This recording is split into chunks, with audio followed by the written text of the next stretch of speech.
Assalamualaikum warahmatullahi wabarakatuh. Perkenalkan, nama saya Miri Ramadhani SEMM. Saya merupakan dosen program studi manajemen perusahaan, program pendidikan vokasi Universitas Serang Raya. Bidang ilmu yang saya tekuni adalah manajemen pemasaran, mengajar mata kuliah manajemen pemasaran, manajemen hubungan pelanggan, serta kewirausahaan dan ekonomi kreatif. Pada kesempatan kali ini, saya akan menyampaikan PDD UKPT bidang pengajaran pada mata kuliah kewirausahaan dan ekonomi kreatif. Di program pendidikan vokasi Unsera, mata kuliah ini lebih ke arah aplikasi teori. Hal ini dikarenakan kurikulum vokasi harus berbentuk praktikum. Mata kuliah kewirausahaan dan ekonomi kreatif memiliki bobot 3 SKS dan merupakan mata kuliah wajib yang ada di semester 3. Setelah mengikuti mata kuliah ini, diharapkan mahasiswa mampu memahami konsep dan praktik kewirausahaan dalam usaha menumbuh kembangkan jiwa kewirausahaan dengan memotivasi diri agar mampu menangkap peluang usaha, menciptakan produk, memproduksi, pemasaran, serta mampu meningkatkan keterampilan dalam memecahkan masalah dalam dunia usaha. Topik pada perkuliahan ini adalah yang pertama, konsep dasar kewirausahaan, yang kedua, pola pikir, ide, dan peluang bisnis, yang ketiga, membuat rencana bisnis atau bisnis plan, yang keempat, produksi dan operasional bisnis, yang kelima, pemasaran dalam bisnis, yang keenam, keuangan dan organisasi dalam bisnis, yang ketujuh, e-bisnis dan e-commerce, kedelapan, bentuk kepemilikan bisnis, kesembilan, pemilihan lokasi dan tata letak bisnis.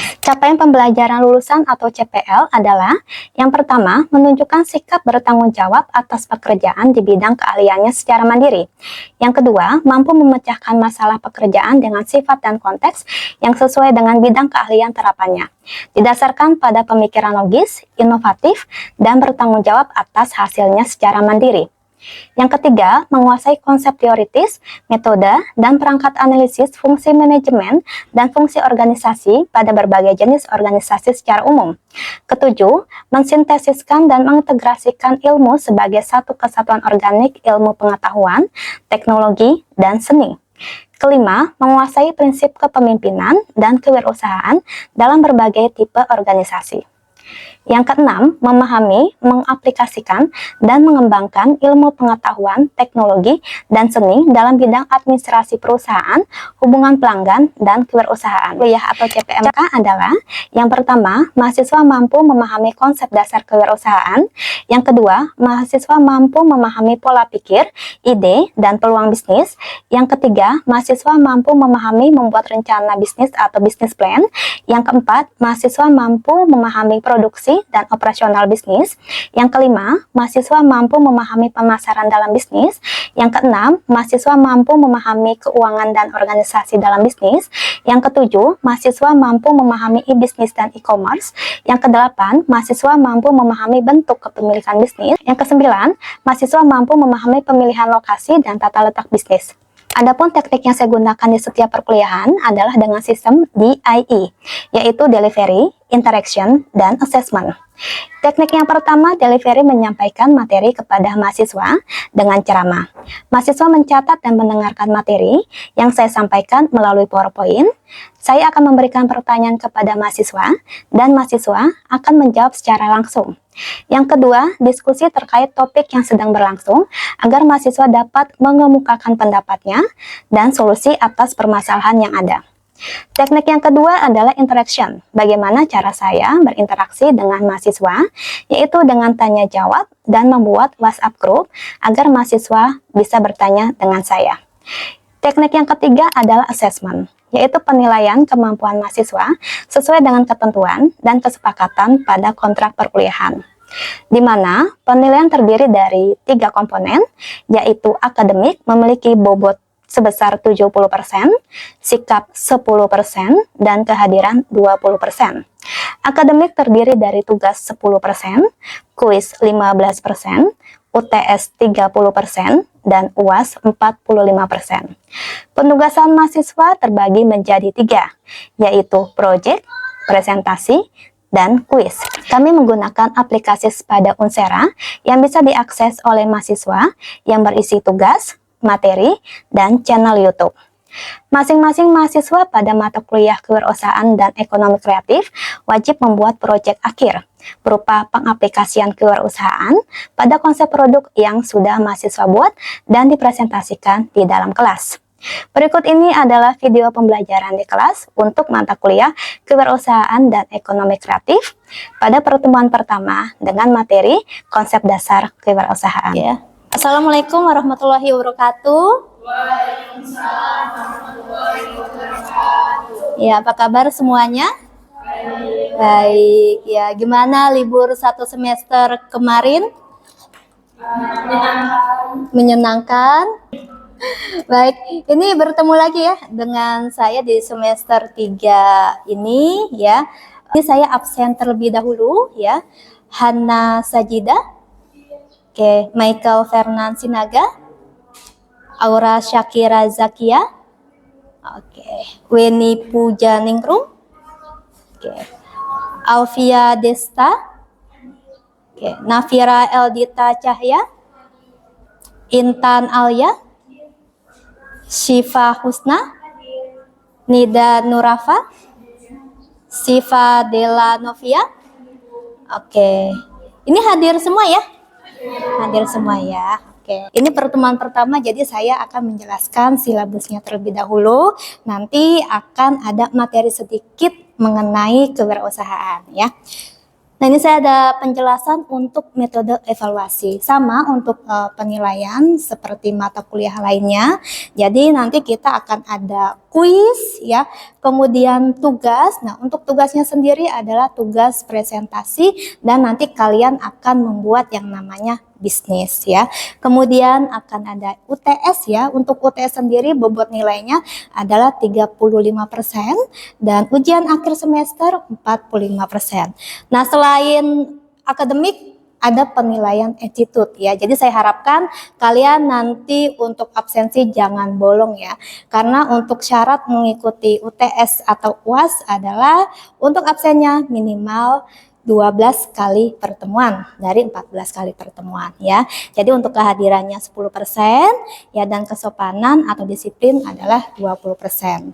Nah, untuk mata kuliah kewirausahaan ini ada nilai minimal yaitu B ya. Jadi saya harapkan kalian minimalnya bukan B ya, tapi A. Bukan amin ya. A ya. Oke. Nah, ini adalah tata tertib perkuliahan ya.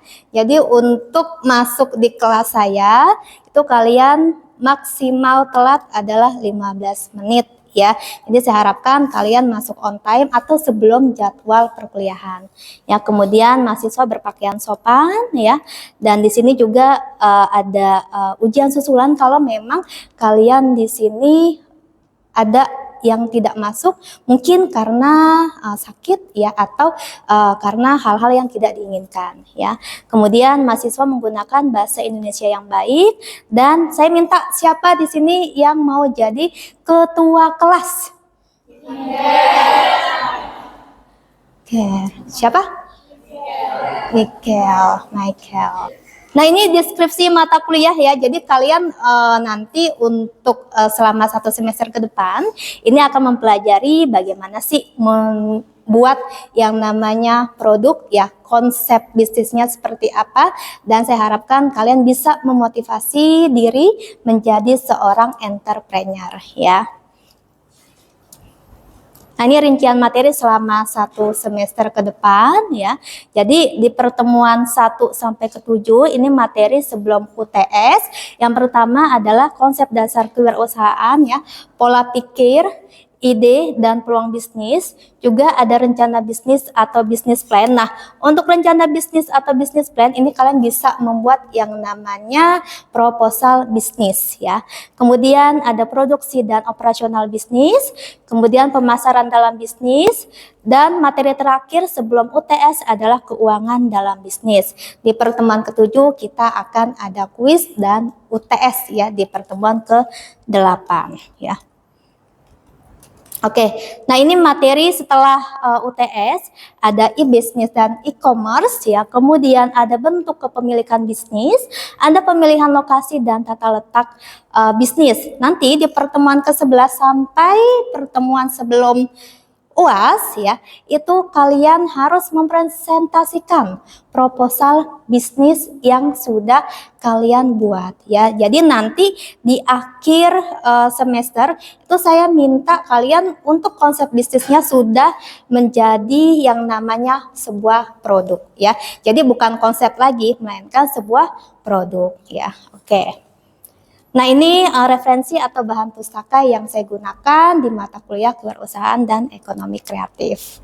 Sampai sini ada pertanyaan untuk materi selama 1 semester ke depan? Cukup? Cukup ya. Oke. Nah ini saya mau masuk materi dulu ya. Materinya mengenai konsep dasar kewirausahaan ya. Ini materi pertama. Oke. Sebelum saya mau masuk materi ya, menurut kalian ya, entrepreneur dan pedagang itu sama atau tidak? Hah? Sama atau beda? Beda. Michael beda. Kenapa beda? Bedanya itu kalau entrepreneur itu lebih ke membuat inovasi baru sih. Kalau pedagang itu dia lebih fokus ke meraih keuntungan paling tinggi atau profit paling tinggi gitu. Betul ya. Nah itu bedanya ya. Entrepreneur dengan pedagang itu berbeda. Kalau pedagang dia money oriented ya. Customer mau beli udah selesai sampai hari itu, mau customernya nanti ada repurchasing atau ada pembelian lagi, mereka nggak peduli. Tapi kalau entrepreneur, mereka tidak hanya menjual barang atau jasa ya, tapi mereka juga melakukan inovasi, menjual servis ya, kemudian menjual jasa ya. Nah itu bedanya entrepreneur dengan pedagang ya. Sampai sini paham ya? Nah ini merupakan deskripsi singkat untuk mata kuliah kewirausahaan di pertemuan pertama ya. Jadi diharapkan untuk kewirausahaan ini bisa berpikir secara kreatif dan memiliki wawasan yang luas ya. Jadi di dalam kewirausahaan kalian tidak hanya mendapatkan keuntungan saja, tapi bisa membuka yang namanya lapangan pekerjaan ya. Oke. Nah ini agenda materi kita pada hari ini ya. Jadi ada konsep bisnis kewirausahaan, ada peran kewirausahaan dalam ekonomi, dan etika kewirausahaan ya. Oke. Nah ini merupakan perbedaan yang namanya fixed mindset dan growth mindset. Ada yang pernah dengar sebelumnya? Pola pikirnya bisa diubah dengan cara belajar atau nanti ada kayak kesempatan-kesempatan lain untuk mengembangkannya lagi. Jadinya menurut saya kalau mengembangkan pola pikir ke growth mindset ya, berarti siapa namanya? Nida. Berarti Nida cocok jadi seorang entrepreneur karena growth mindset, pikirannya berkembang ya. Pokoknya saya tidak mau jalan di tempat. Ini bedanya fixed mindset dan growth mindset. Kalau fixed mindset itu mereka cari aman ya, cari aman ya, kemudian tidak mau mengambil resiko yang tinggi. Beda dengan growth mindset ya, pikirannya tumbuh. Mereka ingin usahanya itu berjalan ya, dan mereka mampu mengambil yang namanya resiko, mampu menghadapi resiko yang ada di depan. Nah ini ya pola pikir yang namanya entrepreneur ya. Oke, nah ini merupakan konsep dasar kewirausahaan. Untuk ide ya atau pola pikir ya, membuat usaha yang pertama dilakukan adalah kita harus tahu dulu konsepnya mau seperti apa, idenya bagaimana ya. Setelah ide muncul, baru yang namanya membuat produk atau jasa ya. Produk di sini bisa jasa atau barang ya. Kemudian setelah itu kita harus fokus ke lingkungan bisnis ya. Nah, lingkungan bisnis ini menentukan apakah usaha kita itu akan gagal atau berhasil ya, tergantung dari konsep bisnis yang sudah kalian buat ya. Oke, sebelum saya lanjut ke materi berikutnya. Sampai sini ada pertanyaan? Saya mau tanya, Silakan Ana. kalau untuk menjadi entrepreneur sendiri itu kita membutuhkan modal, apakah kita membutuhkan modal yang besar? Pertanyaan yang bagus ya. Jadi sebagai seorang entrepreneur itu kita nggak harus punya modal besar terlebih dahulu. Kalian punya uang 100.000 pun itu bisa menjadi seorang entrepreneur. Ya, dengan cara apa? Membuat misalkan konsep bisnis ya, atau menjual yang namanya jasa. Selama ide kalian itu bagus dan bisa diperjualbelikan ya, memiliki value juga, itu bisa menjadi seorang entrepreneur ya. Oke, ada lagi yang mau ditanyakan? Oke, kita lanjut ya ke materi berikutnya. Nah, ini adalah tujuan kewirausahaan ya. Jadi untuk tujuan kewirausahaan ya, yang pertama adalah meningkatkan jumlah para wirausaha yang berkualitas ya. Jadi di sini kalian sebagai seorang wirausaha itu jangan hanya yang namanya money oriented ya, tapi harus memiliki kualitas. Seperti apa sih kualitas? Tidak hanya barang atau jasa yang dijual ya, tetapi kalian juga memiliki yang namanya etika ya. Etika membangun hubungan dengan customer, biar apa? Biar customer tersebut setia dan beli produk kalian secara terus menerus ya. Kemudian yang kedua adalah memajukan dan menyejahterakan masyarakat ya. Tujuan kewirausahaan adalah membangun atau membuka yang namanya lapangan pekerjaan. Kalian misalkan mencari pekerjaan kok susah banget, jangan khawatir, kalian bisa menjadi seorang wirausaha ya. Kemudian yang terakhir adalah membudayakan sikap dan kemampuan sebagai seorang wirausaha ya. Oke, nah ini adalah keuntungan seorang entrepreneur ya. Yang pertama pastinya waktu kalian itu lebih banyak ya, 24 jam ya. Kalian bisa yang namanya mengawasi usaha kalian dimanapun dan kapanpun ya, tanpa terikat oleh waktu dan tempat. Yang kedua pastinya bisa menghasilkan yang namanya pendapatan pribadi, tidak hanya dari gaji saja ya, tapi memiliki yang namanya omset ya. Kemudian pastinya bisa membuka lapangan pekerjaan baru ya. Sebagai seorang entrepreneur, kalian tidak hanya bekerja sendiri, tapi kalian juga bisa yang namanya membuka lapangan pekerjaan ya. Misalkan untuk teman-teman kalian ya, atau tetangga kalian yang butuh yang namanya pekerjaan ya. Pastinya bisa memperluas jaringan ya. Ilmu dan wawasan juga semakin bertambah, karena sebagai seorang entrepreneur itu kalian tidak hanya berjualan saja ya, tapi kalian juga bisa bertemu dengan banyak orang ya, kemudian belajar dan menambah ilmu lainnya.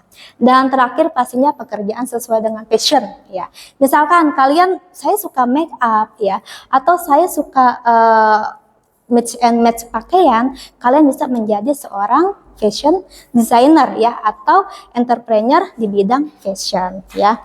Jadi saya minta kalian berkelompok ya, 2-3 orang ya, coba dibuat kelompoknya dulu ya, 2-3 orang, dan kalian membuat yang namanya konsep bisnis ya. Konsep bisnisnya seperti apa ya?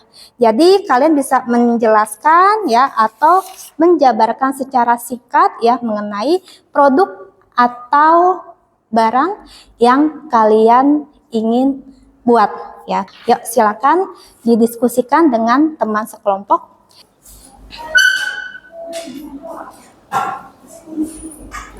Oke, sudah semua untuk konsep bisnisnya? Oke, saya mau tanya kelompok, kayak dari tadi kelompoknya excited banget ya. Kelompok siapa? Alivia dan Nafira. Untuk bisnisnya mau bikin apa sih? Sabun yang ramah lingkungan. Ramah lingkungan. Seperti apa itu ramah lingkungan?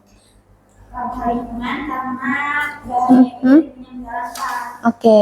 Kenapa minyak jelantah? Karena banyak rumah tangga itu buang minyak jelantah itu langsung ke saluran air, jadi berusaha untuk dimanfaatkan lebih baik. Baik. Jelas sih kalau Betul, bagus ya. Jadi memanfaatkan limbah minyak jelantah dan menjadi sebuah produk ya.